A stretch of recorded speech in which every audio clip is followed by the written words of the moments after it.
All right, what's going on, guys? Hope you all are doing well. So today we're looking at the 15 new best pack-a-punched loadout weapons to use in Cold War Zombies, and this is going to be post-Season 6, because I said a couple of weeks ago I was going to make maybe a couple more rankings just unless anything else meaningful gets added to the game, but in the most recent update, we've had some of the strangest weapons get added to the game, and I decided to put together a list of 15 of the best loadouts in Cold War Zombies as of right now, and with the current meta and all the perks, and it's actually shifted quite a lot from the last time we ranked things. Now, what I do want to say is if you guys want me to rank literally every single gun in Cold War in one big video, if this one gets 4,000 likes, I will put that together. So, of course, if you do want to see that, make sure to drop a thumbs up. If you are brand new to the channel, of course, remember to subscribe for not only more Cold War Zombies content, but also this sort of stuff for Vanguard coming out in literally just a few days now. But yeah, we're going to go over the top 15 best pack-a-punch loadout weapons in Cold War Zombies, and there's a lot of weird ones on this list this time around. It's not like a typical ranking that we've done before where it was pretty meta. This one has definitely shifted from the last time we've ranked weapons. But with that being said, guys, let's get into it. So coming in at the number 15 spot is the new Lapa SMG. Now, apparently this is pretty good in Warzone, but I'm just gonna say, like, it's not amazing in Zombies. I wanted to include it on this list for the reason that it's a lot better than many of the base weapon SMGs, but it doesn't compete with a lot of the, like, aftermarket ones that we've had in Cold War. It's better than most of the guns in the game if you just rank them generally, but just amongst the SMG class, it's probably pretty mediocre at best. Like, it fires a lot. Like, it reminds me, just the way that it handles mechanically and its fire mode and everything like that, it reminds me much of like a UMP, and you certainly feel it. It does not boast a tremendous amount of DPS like a lot of the other SMGs do, and you can definitely tell when you're fighting against something like Legion, which might be one of the like best ways to test a weapon's overall effectiveness, is to try this boss fight. And I gotta say, this one just didn't really hold a candle to a lot of the other guns that you could run, even within its own class. There is a little bit of, you know, attachment optimizing that you can do, but all in all, you can't really bring it that much better than its base version. A positive I will say, it's extremely effective in round-based maps, and certainly in the early game, it definitely shines, but in anything that's like high round related, or if you're doing, you know, hard outbreak challenges and you're on, you know, more difficult rounds, the Lapa just isn't gonna cut it, but it is like a honestly pretty fun weapon to play. Mobility's good and everything else, but damage just doesn't quite get there for me. Coming up just after that is the, honestly, I guess Lapa's bigger brother, the Tech 9. This is one of the, like, strangest weapons in the game because it got nerfed almost immediately when it came out, and then it got rebalanced to where it was almost like it was when it launched in the game, although for Zombies, I'm not quite sure if it ever got back to that original state, but as it is right now, even in comparison to the last time we ranked it, it's significantly better. It's, like, literally still one of the best SMGs in the entire game. Considering the amount of time the Tech 9 has been available, I feel like this has been the most rebalanced gun of all time. Not, you know, of course, not including the base weapons that have been here since day one. They just couldn't really seem to get the balancing of the Tech 9 right, and I don't think in Zombies it was particularly a problem. It was more of like a multiplayer thing, but it's just way better suited to do quite literally anything in Zombies. The only thing you're missing out on compared to something like the Lapa is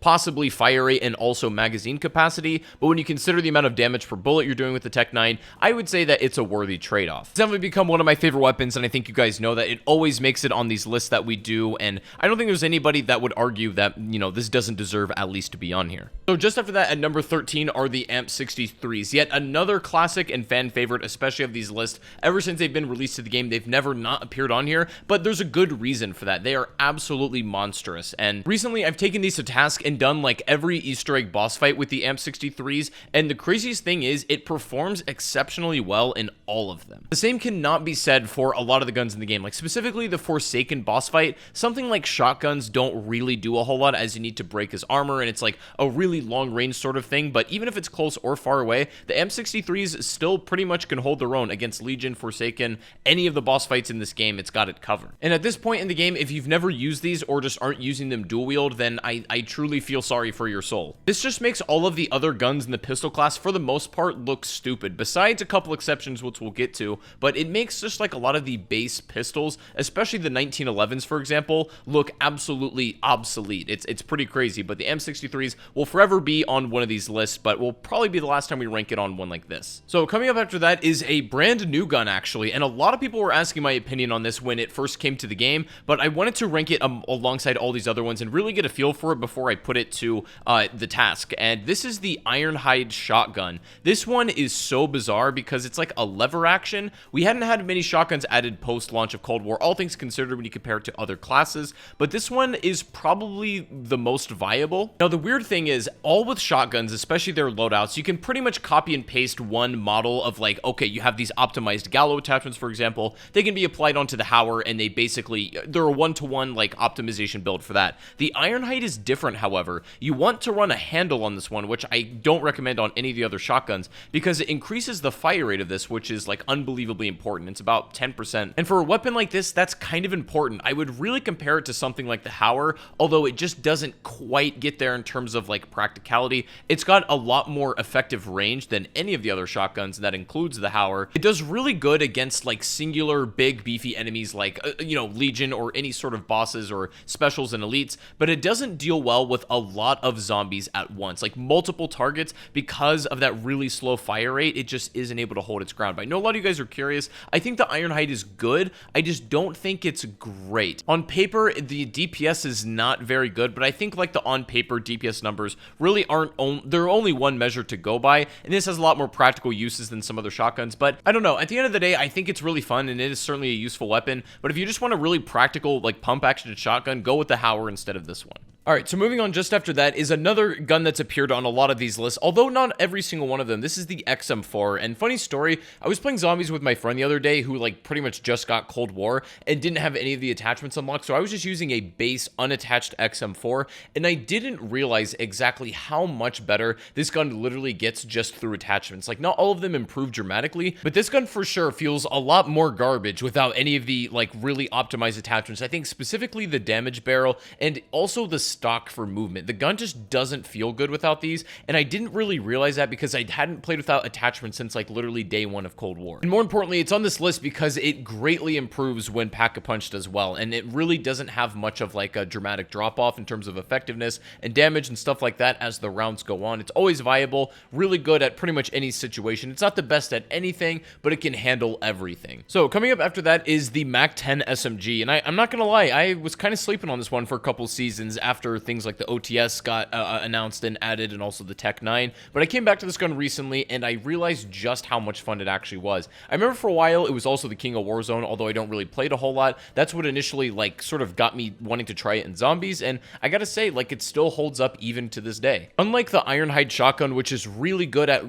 dealing with single enemies instead of like hordes of enemies, this is the complete opposite. I know they're not really comparable as weapons, but the MAC-10 just has an unbelievable magazine size, and it just absolutely dumps out ammo. It hardly has any down reload time. You can pretty much just hold down the trigger and keep killing things. You don't ever have to stop. You barely even have to aim down the sights either. So a lot of fun to play. It's definitely one of the better guns in the game as well, and highly recommend you give it a try. Alright, so moving on to our next gun on this list, the Street Sweeper Shotgun. And what I was talking about the Ironhide earlier, where I really like it because of how it actually performs in game, not necessarily its numbers on paper. Technically, the Street Sweeper is going to have the best DPS out of all the shotguns, but as we all know, that isn't the only important component to consider. The Street Sweeper completely changes, of course, when Pack-a-Punch being able to reload multiple shells, but more recently, the addition of Mule Kick, which reloads your gun in your back pocket, allows you to use something else alongside the Street Sweeper, and you can pretty much get rid of the most annoying mechanic about this weapon, and you almost never have to reload it manually while you're using something else. So in theory, it's become a lot more practical, and I think that if this had just a little bit higher damage and possibly effective range, as far as the shotgun class goes, this could have easily been the king of Cold War, and in some alternate reality, that definitely is the case. It's a great gun, but for the extremes like Easter egg speedruns or like really high round attempts, then the Hauer and the Gallo are going to do better in those regards, but the Street Sweeper is still very fun nonetheless, and a great weapon to use on your loadout. Alright, after that, coming in number 8 are the Diamatti pistols. Once again, on paper,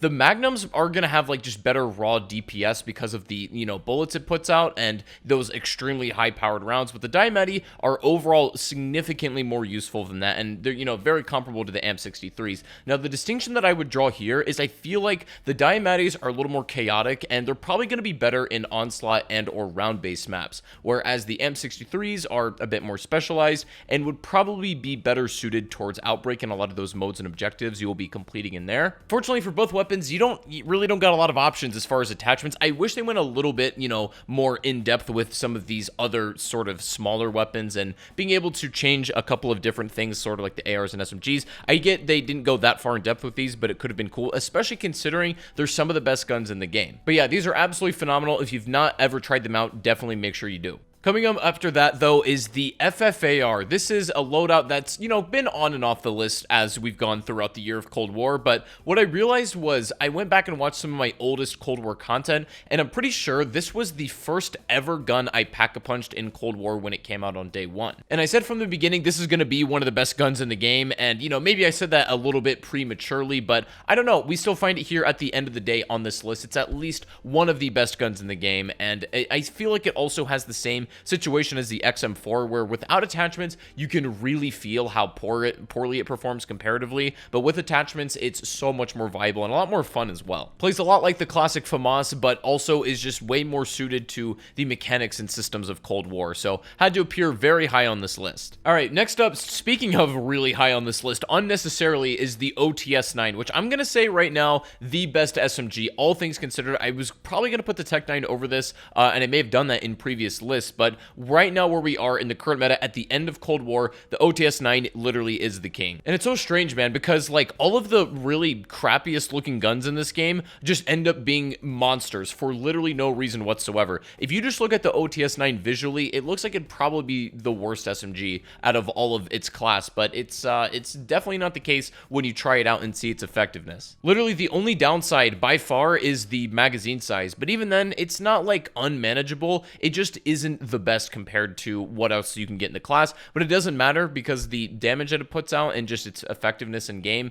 really makes up for it either way. But the OTS-9, you guys know, is the GOAT. You wouldn't expect it just by looking at it, but even if a gun's really ugly, don't sleep on it. So anyways, getting into our final top 5 here of these loadouts, this is the FARA 83 assault rifle, which again, I feel like was sort of hated in Warzone, but I really like it in Zombies. I never quite got this gun to a point where I, sort of felt it was an absolute laser beam. Like the damage is amazing, but it's still got like a little more recoil than I would ideally like. That's sort of those things where it's like, yeah, it has a lot of damage, DPS is great, but sometimes I can find the FARA a little bit impractical. And, even in like the Legion boss fight, sometimes it can be tricky to hit orbs from a distance because the gun is so shaky, but if you want it to be a laser beam, then you're going to sacrifice some damage, so you can't really get this gun perfect, but you can get it like to a usable position. And in fact, more than usable, like it's absolutely amazing, don't get me wrong. It's probably the best assault rifle that we had in Cold War, all things considered. If you agree with that, let me know. If you disagree, I would love to know what your alternative is. But anyways, number 4, I can't leave the homeboy off the list, the M16, which as far as I can tell is probably one of the like only guns where it doesn't really matter your attachment selection. It's just going to be very situationally based, and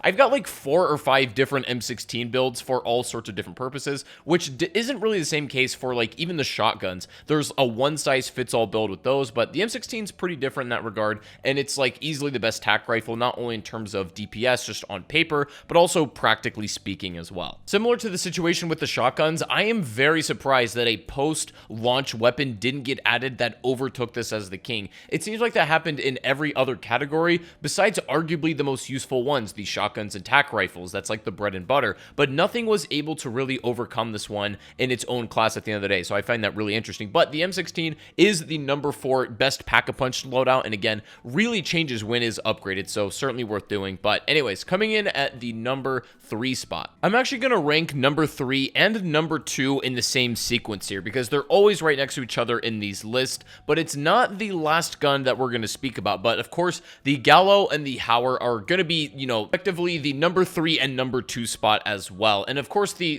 what I was saying earlier with the Street Sweeper and even the Ironhide, like the attachments that you run on both of these weapons can be applied to one another to really optimize the gun. There are some variations that you can run depending on what you're doing, but like for the most part, this is pretty much always the loadout that should be applied. But the Gallo and the Hauer are pretty much like birds of a feather. It's crazy as well because a lot of times in Call of Duty Zombies, shotguns can be like really hit or miss in terms of if they're even worth running or not. And Cold War really surprised me where they're like basically the most viable type of weapon in the entire game. That definitely wasn't always the norm, and it's good to see like a little bit of a change up. I'm not sure if that's still going to be the same sort of meta in Vanguard, although if it's going to play very similarly gameplay wise, I expect it to be in that similar vein. And there probably will be another basically Gallo and Hauer situation in Vanguard if they're going with the same sort of idea for weapon balancing, but we don't know what it's going to be. We don't know what they'll be called and how they'll actually function, but we know in Cold War they're great. Now, before we unveil our number one spot, I do want to give a quick honorable mention to the E-Tool. So all of you E-Tool lovers, you guys are finally getting your wish. I've been using this and I can definitely see exactly why this is like absolutely goated in the melee class. I really wish this was just the default melee speed for the regular combat knife, because it would be like actually something you could use viably. But the E-Tool, of course, you have to use one of your weapon slots for. If you've got Mule Kick, it's not a bad thing to have as like a third weapon, because it'll just replace your knife swing,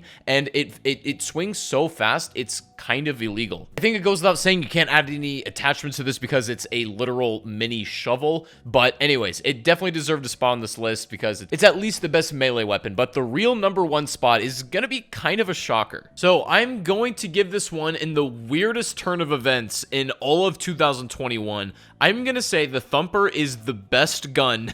I can't believe I'm saying this, is the best weapon in Cold War Zombies. Yes, especially with the addition of PhD Flopper, has completely changed the mechanics and viability of this weapon. And not only that, it's even got a very funny glitch in which you can drain the magazine, use Ring of Fire, and fire it ridiculously fast. That on top of just the absolutely broken mechanic of it knocking down zombies on the explosion. It doesn't kill them in one shot, but you can knock them down to deal more damage to keep you safe. It's crazy how good this is. Like, it was one of the worst guns on Cold War's launch and is now arguably the best gun in the game. Like, if you want to talk about a glow up, it's literally the Thumper. And I know a lot of you aren't going to believe me, but if you try this strategy, you're going to see exactly what I mean. But it's pretty crazy.